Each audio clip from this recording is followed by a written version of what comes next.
बड़ी खबर इस वक्त हमारे पास है। देश में कोरोना का कहर जारी है। पिछले 24 घंटे में 2,59,170 नए मामले सामने आए हैं। 1761 लोगों की पिछले 24 घंटे में कोरोना से मौत की खबर है। 1,54,761 लोगों को डिस्चार्ज किया गया है। तो कई दिनों के अंतराल के बाद पहली बार 24 घंटों का आंकड़ा देखा जाए तो पिछले दिन के मुकाबले में थोड़ा कम आया है। इसी बीच में 1,54,761 लोगों को डिस्चार्ज भी किया गया है। देश में कोरोना का कहर जारी। 2,59,170 नए मामले पिछले 24 घंटों में। ये बीते 3 दिनों का कोरोना मीटर देख लीजिए आप। 20 अप्रैल को 2,59,000, 19 अप्रैल को 2,73,000, 18 अप्रैल को 2,61,000। तो पिछले 2 दिनों यानी 19 अप्रैल और 18 अप्रैल की तुलना में आंकड़े कम आए हैं। 2,59,000 आंकड़ा है इस वक्त पिछले 24 घंटों का। ये कोरोना मीटर। अब उसके पहले की स्थिति आप देख लीजिए। 17 अप्रैल 2,34,000, 16 अप्रैल 2,17,000 और 15 अप्रैल 2,07,000 के बाद। ये पिछले उसके पहले के 3 दिनों का कोरोना का ग्राफ। 14 अप्रैल को 1,84,000, 13 अप्रैल को 1,61,000, 12 अप्रैल को 1,68,000। लगातार मामले ऊपर ही गए। और इस बीच में 13 अप्रैल और 20 अप्रैल की तारीखें ही ऐसी हैं जिसमें पिछले 24 घंटे के मुकाबले में आंकड़े कम हुए। देखिए आप, आज 20 अप्रैल को 19 अप्रैल यानी बीते कल की तुलना में कम केसेस सामने आए।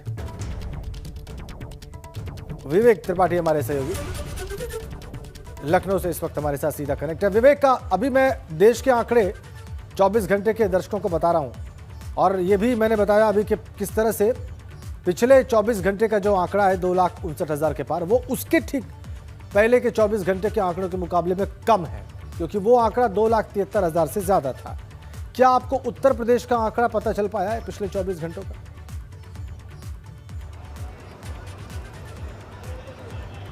जी राजन, लेटेस्ट अपडेट आंकड़े अभी थोड़ी देर में आ जाएंगे। जो शासन की तरफ से जारी होती है लिस्ट थोड़ी देर में आ जाएगी। लेकिन जिस तरह से 20-20 हज़ार के आसपास रोज मामले आ रहे हैं, रोज पिछले जो कल का आंकड़ा था 28,000 था, परसों का आंकड़ा 30,500 के आसपास था। यानी कल जो आंकड़ा था वो कुछ कम था। 2,500 पेशेंट करीब कल कम आए थे।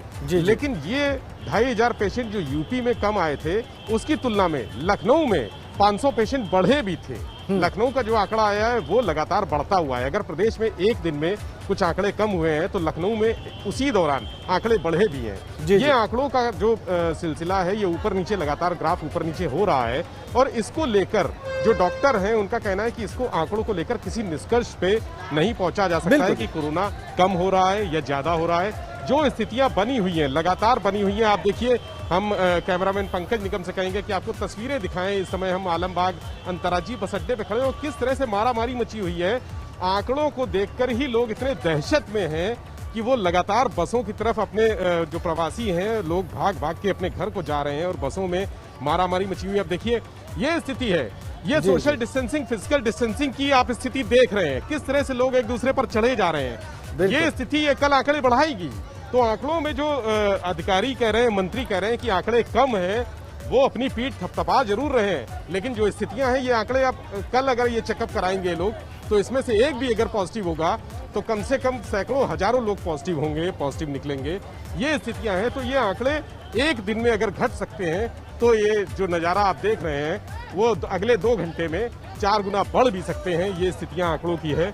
भीड़ की ये स्थिति है, जिस तरह से लोग यहाँ पर इकट्ठा है, मजमा लगा हुआ है। आप अगर आप वहाँ पर यात्रियों से बात कर पाए, लोग परेशान हैं, आप अगर यात्रियों से बात कर पाए विवेक, और अगर उनसे आप जानने की कोशिश करें कि लॉकडाउन तो लगा नहीं है उत्तर प्रदेश में। मैं कोशिश करता हूँ। आप कहाँ से आ रहे हैं? दिल्ली से आ रहे हैं। दिल्ली में सरकार ने कहा है रुकने को, कहा है कि रुक जाइए, इंतजाम होंगे। क्यों आप दिल्ली से आ रहे हैं? मालिक ने बोला जाने के लिए। मालिक ने बोला जाने के लिए। आप कहाँ रहते हैं? सुल्तानपुर में। बस आपको नहीं मिल रही? क्या इंतजार कर रहे हैं? बस मैं अभी दिल्ली से अभी आया हूँ, बस 10 मिनट। ये अभी आए हैं। अच्छा, रेलवे स्टेशन से आप सीधे यहाँ पर आ रहे हैं। ये रेलवे स्टेशन से आने वाली भीड़ है। जी विवेक, बिल्कुल। तो दिल्ली से भी लोग आए हैं लखनऊ में बस पकड़ने। करिए, कहाँ से आ रहे हैं आप? हम लोग दिल्ली से आ रहे हैं जी। नहीं रुकने के लिए हम लोग चले आए अपने। कहाँ जाना है? बसखारी। बस्ती। देखिए ये स्थिति है यहाँ पर। बस अभी जो ताज़ा ये भीड़ रेलवे स्टेशन से सीधे यहाँ पर आई है और लोग कोशिश कर रहे हैं कि किसी तरह से उनको जल्दी से जल्दी बस मिल जाए और वो अपने घर पहुँच जाएं। किस तरह से मारामारी मची हुई है। हालांकि बसों का बेड़ा बढ़ाया गया है, बहुत संख्या बढ़ाई गई है, लेकिन वो इंतज़ाम पूरे नहीं हो पा रहे हैं, नाकाफ़ी हैं इंतज़ाम। ये कुछ लड़कियां हमारे पास खड़ी हैं। बेटा आप कहाँ से आए हैं? हम अम्बाला से आए हैं सर, अम्बाला से आए हैं। अम्बाला से। आप किस वजह से जा रहे हैं? घर जा रहे हैं अपने, वापस जा रहे हैं? क्या डर है, क्या आशंका है? आप क्यों अम्बाला से वापस घर जा रहे हैं? जहाँ हम अम्बाला थे, जहाँ वहाँ कोई मतलब बहुत सेफ्टी थी वहाँ और कोई दिक्कत नहीं थी उस कंपनी में। हम लोग वहाँ काम करते हैं, घर पर शादी है इसलिए जा रहे हैं। घर पर शादी है। शादी टाली जा सकती थी, कोरोना जितना चल रहा है उसमें ये रिस्क है। देखिए आप लोग कितना रिस्क ले रहे हैं। इतनी भीड़ में कहीं कोरोना हो गया तो कौन, घर पे भी सबको संक्रमित करेंगे, खुद भी संक्रमित होंगे, खुद भी परेशान होंगे। लिए हैं, मास्क लगाए हैं, अपना हाथ थोड़ी देर। नहीं होगा कोरोना? हाँ सर, हो सकता है। शादी में जा रहे हैं लेकिन रिस्क लेकर जा रहे हैं। देखिए जी बिल्कुल। इस तरह से लोग यहाँ पर खड़े हुए हैं। और आप कहाँ से आए हैं? जी मैं मुझे रायबरेली जाना है। रायबरेली जाना है? कहाँ से आ रहे हैं? जी मैं अभी यहीं लखनऊ से जाना है मुझे। ठीक है विवेक, आप खुद भी सुरक्षित दूरी बनाएं। विवेक बस मिल रही है। विवेक आपसे आग्रह है, चूंकि संक्रमण बहुत ज्यादा फैला हुआ है इसलिए इन लोगों से आप एक सुरक्षित दूरी पर ही रहें। विवेक, बड़ी भीड़ है वहां पे, इसमें कोई शक नहीं है। और संक्रमण किसको है किसको नहीं है ये कहना थोड़ा कठिन है। तो विवेक आप साहसिक रिपोर्टिंग कर रहे हैं लेकिन थोड़ी दूरी बनाकर, सेफ डिस्टेंस बना के अपनी बात रखें। और ये जो आपने दृश्य दिखाया है और जिन लोगों से बात की है आपने, ये सारी तस्वीर को, सारी पिक्चर को क्लियर कर देने के लिए काफ़ी है विवेक। अब अगर ऐसी स्थिति है, लोग दिल्ली से अपने घरों को जा रहे हैं, कोई शादी में जा रहा है और कोई इसलिए जा रहा है चूंकि उसकी कंपनी में उसके मालिक ने या जहां पर वो काम करता है उन लोगों ने, व्यवस्थापकों ने कहा है कि आप वापस जाइए, तो उनका स्वाभाविक है वापस जाना।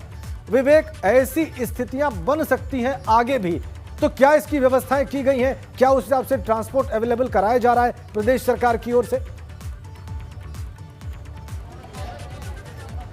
जी देखिए, ये पिछले एक हफ्ते से राजेंद्र ये सिलसिला चल रहा है। लोगों का जो प्रवासी हैं, जो श्रमिक हैं, जो कामगार हैं, लगातार वापसी का सिलसिला चल रहा है। और आलमबाग जो अंतर्राज्यीय बस अड्डा है, यहाँ से पूरे प्रदेश के लिए बसें जाती हैं।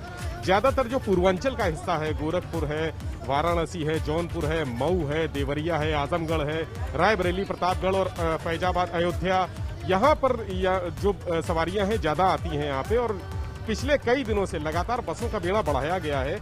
50 बसें बढ़ाई गई, 100 बसें बढ़ाई गई, अब इस समय 120, 130 के आसपास बसें बढ़ाई गई हैं। चक्कर भी लगातार बढ़ रहे हैं, जो स्टाफ है वो भी बढ़ा दिया गया है। लेकिन जो आवश्यकता है, जो ज़रूरत है, जिस तरह से भीड़ उमड़ रही है लगातार एक सप्ताह से ये ऐसा चल रहा है कि लॉकडाउन लगाया जा सकता है। तो जो लोग वहाँ पर प्रदेश में पड़े हुए हैं, जो दिल्ली में है, राजस्थान में है, गुजरात में है, पंजाब में है, उत्तराखंड में है, वो लोग चाहते हैं कि जल्दी से जल्दी घर वापसी हो जाए, सुरक्षित माहौल में अपने घर पहुँच जाएं।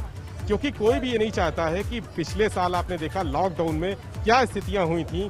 सारे संचार माध्यम और सारे जो यातायात के साधन थे वो बंद थे, हवाई जहाज नहीं चल रहे थे, रोडवेज बसें भी नहीं चल रही थी। बिल्कुल। लोग मुंबई से और गोरखपुर से जो रहता है वो मुंबई से गोरखपुर तक पैदल गया। किसी तरह से सवारियां कई रास्तों का, कई दिनों का सफर तय करके वो पैदल पहुंचा था परिवार के साथ। पैरों में छाले पड़ गए, पैर कट गए थे, तकलीफें इतनी ज्यादा थी। वो तकलीफें दोबारा पैदा ना हो, इसलिए लोग अभी से चाह रहे हैं कि अपने घर पहुंच जाएं सुरक्षित। अगर लॉकडाउन लगता है, जैसा कि हाईकोर्ट ने भी कहा कि लॉकडाउन लगाना जरूरी है, अगर लॉकडाउन लगता है तो लोग चाहते हैं कि उससे पहले ही सुरक्षित अपने घर में, अपने लोगों के बीच में, अपने इलाके में पहुंच जाएं, जहां पर कोरोना से लड़ने में उनको आत्मशक्ति मिले, आत्मबल मिले और अपनों का सहयोग मिले। प्रदेश में दूसरों की दया पर बिल्कुल आपने बिल्कुल ठीक कहा, आपने बिल्कुल ठीक कहा कि ये बात होती है, लोग अपनों तक पहुंचना चाहते हैं ऐसी स्थितियों में। और जब आशंकाएं गहरा जाती हैं तो जल्दी से जल्दी वो अपनों तक या अपने पैतृक स्थान पर, अपने जन्म स्थान पर पहुंच के राहत पाना चाहते हैं। ये मनोविज्ञान है। मजदूरों का और कामगारों का जो बाहर रह के काम करते हैं। विवेक, आपने बिल्कुल ठीक कहा और अब आपसे आग्रह है कि आप सुरक्षित दूरी बनाकर लगातार आप रिपोर्टिंग कर रहे हैं, ग्राउंड जीरो की तस्वीर हमारे दर्शकों तक पहुंचा रहे हैं। अपना पूरा ख्याल रखें, बहुत बहुत धन्यवाद आपका। अभी आपने लखनऊ की तस्वीर देखी। दिल्ली में लॉकडाउन का ऐलान होते ही प्रवासी मजदूर समेत अन्य लोगों की भीड़ दिल्ली के आनंद विहार बस अड्डों और रेलवे स्टेशन पर उमड़ गई। सैकड़ों लोग बीती रात ही अपने अपने घर निकल गए और जो नहीं जा पाए वो अब तक टिकट मिलने का इंतजार कर रहे हैं। प्रवासी मजदूर पूरी तरह से परेशान हैं। कई लोगों का यह भी कहना है कि अब दिल्ली वापस नहीं आएंगे, जब कमाने के लिए काम ही नहीं होगा तो यहां रहकर करेंगे क्या।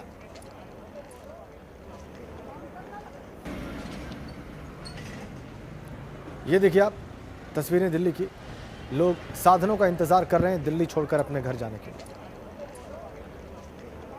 यहाँ पे लॉकडाउन लग गया, 10 दिन पहले आए थे, यहाँ पे लॉकडाउन लग गया, तो अब क्या करेंगे, गाँव तो जाना ही पड़ेगा ना। यहाँ पर रोजगार के लिए आए थे? हाँ, रोजगार के लिए आए थे। क्या काम करते थे? बेलदारी करते हैं। यही मुझे क्या चाहूँगा, बसंत बिहार के पास। तो अभी कोई काम वगैरह तो मिलना बंद हो गया होगा? सब चीज़ बंद है, 10 दिन पहले ही बंद हो गया है। 10 दिन पहले राशन भी नहीं मिल रहा था, खाएंगे क्या, तब उससे हम लोग निकल गए वहाँ से। काम के लिए आए थे और जो यहाँ पर आए और लॉकडाउन लग गया। फिर अगले साल भी आए थे तो इसी तरह लॉकडाउन लग गया था और जो लॉकडाउन में फिर तो बहुत सारी दिक्कत हो जाती है।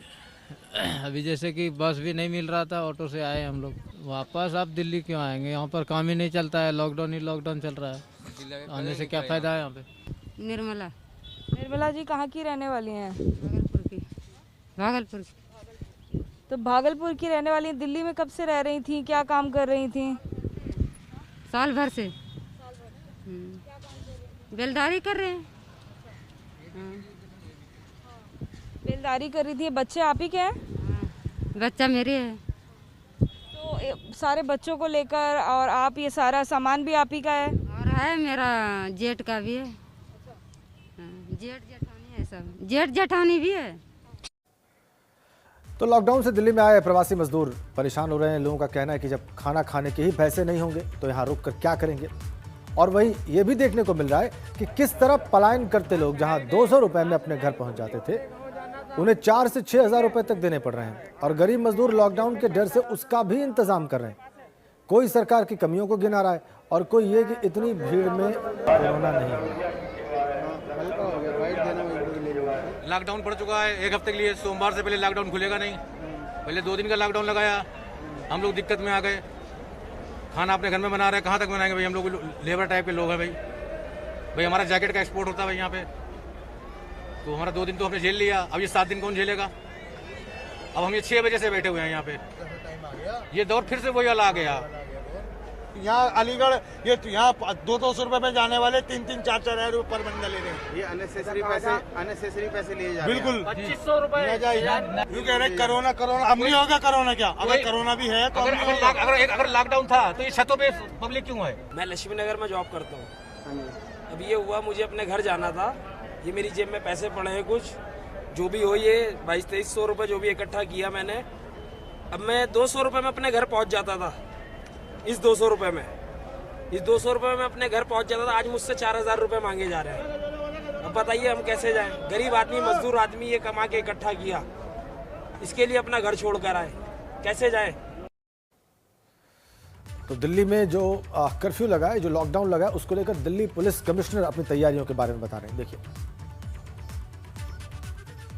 और हमने देखा है कि इस चीज़ में हम सफल हैं और जो भी लोग बिना कोई वजह से वो बाहर निकले हुए हैं, वो उनकी प्रोसिक्यूशन हो रही है और उनके खिलाफ केसेस भी रजिस्टर हो रहे हैं। और हमारा बेसिकली जनता से यही अपील है कि रिस्पेक्ट करें, घर पे रहें और किसी प्रकार की दिक्कतें में न पड़ें। अयोध्या में भी कोविड-19 का संक्रमण बढ़ता जा रहा है। आलम यह है कि अयोध्या स्थित दर्शन नगर के मेडिकल कॉलेज, जिसे कोविड हॉस्पिटल बनाया गया है, वहीं पर बेसिक शिक्षा अधिकारी के स्टेनो समेत 8 लोगों की कोरोना से मौत हो गई। अयोध्या के संत समाज के अध्यक्ष कन्हैया दास और रंगमहल मंदिर के महंत राम शरण दास कोविड-19 पॉजिटिव पाए गए।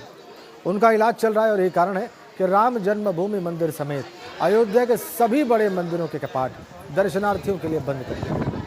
और अब अयोध्या शहर में स्थानीय अवकाश गुरुवार समेत रविवार को 2 दिन दुकानें बंद रहेंगी और साथ साथ शहर में प्रॉपर सैनिटाइजेशन भी किया जाएगा। शाम 7 बजे से लेकर सुबह 9 बजे तक लॉकडाउन का सख्ती से पालन कराया जा रहा है। अयोध्या में विभिन्न जो हमारे महत्वपूर्ण धार्मिक संस्थान है, मंदिर हैं, वहाँ हम लोग गए थे और विभिन्न संत महात्माओं से हमारी मुलाकात हुई। सभी संतों ने उसमें खुद ही से अपील भी की है कि इस वक्त जो है बाहर से श्रद्धालु नहीं आएंगे, विशेष करके जिनका कोविड नेगेटिव रिपोर्ट नहीं है। और कई जो हमारे महत्वपूर्ण मंदिर हैं, जैसे रामलला जो विराजमान का मंदिर है, राम जन्मभूमि, और हनुमानगढ़ी का जो मंदिर है, कनक भवन का जो मंदिर है, दशरथ महल का मंदिर है, नागेश्वर नाथ जी का है, तो इन सभी मंदिरों ने अपने कपाट भी बंद कर दिए। इस बार जो है कोरोना को बढ़ते देखते हुए इतनी ज़्यादा बढ़ रहा है जिससे काफ़ी लोगों को संक्रमण हो रहे हैं, काफ़ी लोग उससे दूषित हो रहे हैं। इसलिए इसको देखते हुए, कोरोना काल का देखते हुए इस पर निर्णय लिया गया है अल्प व्यवस्था में केवल आस्थान के लोग ही रह करके और राम जी का जन्मोत्सव मनाएंगे। और अयोध्या में बाईपास पर मर्यादा पुरुषोत्तम भगवान श्री राम की गाथा का चित्रण भी हो रहा है। शहर में प्रवेश करने वालों को पता हो कि वो राम नगरी अयोध्या में प्रवेश कर रहे हैं। अयोध्या के हाईवे से गुजरते ही लोगों को जब श्री राम कथा के पावन दर्शन मिले तो ये उद्देश्य इसका ये है कि वो जीवन कथा का चित्रण समझें और समझें कि वो भगवान श्री राम की जन्मभूमि में पधारे हैं।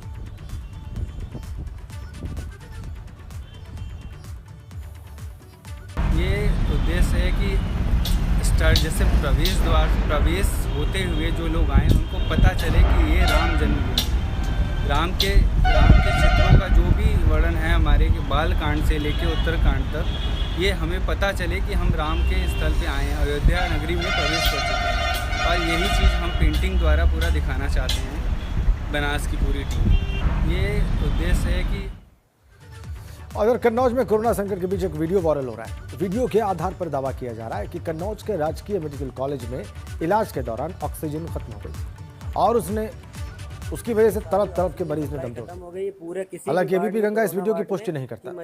वीडियो वायरल होने के बाद अब कन्नौज सांसद सुब्रत पाठक ने कहा कि जिसके पास ऑक्सीजन सप्लाई का टेंडर था उसने वक्त पर सप्लाई नहीं दी।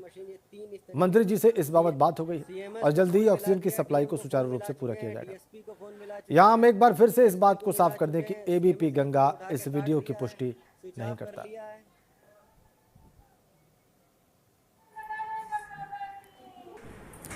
जी, ये कन्नौज मेडिकल कॉलेज की वीडियो है। यहाँ पर तिरवा मेडिकल कॉलेज जो कन्नौज में है, इसमें सारी ऑक्सीजन सप्लाई खत्म हो गई। पूरे किसी भी वार्ड में, कोरोना वार्ड में कि मरीज जो है परेशान बैठे हैं, इधर उधर फ़ोन लगा रहे हैं, बाकी सब तड़प रहे हैं। ये देखिए मरीज, इनकी बहुत सीवियर कंडीशन है। ये इनको इलेक्ट्रॉनिक मशीन, ये 3 इस तरीके की सीएमएस को फ़ोन मिला दिया, डीएम को फ़ोन मिला चुके हैं, अस्पताल में मरीज की मौत हो गई, एसपी को मिला चुके हैं। सीएमएस ने फ़ोन उठा के काट दिया है, स्विच ऑफ कर लिया है। सांसद ने इस वीडियो का संज्ञान लिया है, लेकिन एबीपी गंगा इस वीडियो की पुष्टि नहीं करता। इसमें जो दावे किए जा रहे हैं उसकी पुष्टि हम नहीं करते, लेकिन ये जरूर है कि ये वीडियो पब्लिक डोमेन में है और चर्चा का विषय बना हुआ है। नहीं, जो अब जानकारी में आया है तुरंत अभी मेरी प्रिंसिपल से भी बात हुई है। इसका सारा पूरा प्रयास हो रहा है। इसके टेंडर भी कर दिए गए थे, लेकिन जिसको टेंडर किया उसने भी सप्लाई समय पर नहीं दिया है। तो अभी हम लोग मंत्री जी से भी बात कर रहे हैं और आज शाम तक इसकी व्यवस्था कराने का पूरा प्रयास कर रहे हैं। नहीं, ऑक्सीजन थी, कुछ स्टॉक कम था, ये जानकारी मिली है। ऑक्सीजन तो है, लेकिन आज शाम तक कोशिश हो रही है कि कहीं से भी अरेंज किया जाएगा। तो एक और प्रदेश में कोरोना का कहर बढ़ता जा रहा है। वहीं रुड़की में बसपा के एक कार्यक्रम में कोविड-19 नियमों की जमकर धज्जियां हुई। इस कार्यक्रम में बसपा के प्रदेश अध्यक्ष और साथ साथ कई नेता मौजूद थे। इस दौरान कार्यकर्ताओं ने सोशल डिस्टेंसिंग की धज्जियां उड़ा दी। वंदन करते हुए हमारे बीच में पहुंचे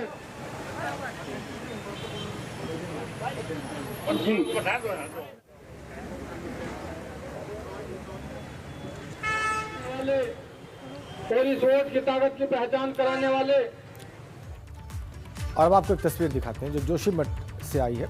वहां पर हेमकुंड साहिब के पैदल मार्ग पर सेना के जवानों ने बर्फ को काटकर पैदल मार्ग बनाया। सेना के जवानों का बर्फ को हटाते हुए वीडियो आप इस वक्त देख सकते हैं। ये देखिए आप, पैदल मार्ग पर सेना के जवान काम कर रहे हैं, बर्फ हटा रहे हैं ताकि रास्ते को क्लियर किया जा सके और श्रद्धालु हेमकुंड साहिब पहुंच सके। बर्फ कि कितनी मोटी चादर है इस मार्ग पर, ये आप देख लीजिए, और कैसे इसको काट कर रास्ता बनाया गया है। सेना के जवानों ने प्रशंसनीय काम किया है, हर वर्ष ही लगभग वो ये काम करते हैं। ये देखिए आप कैसे कार्य कर रहे हैं। हेमकुंड साहिब के पैदल मार्ग से बर्फ हटाने का काम करते सेना के जवानों को आप देख रहे हैं।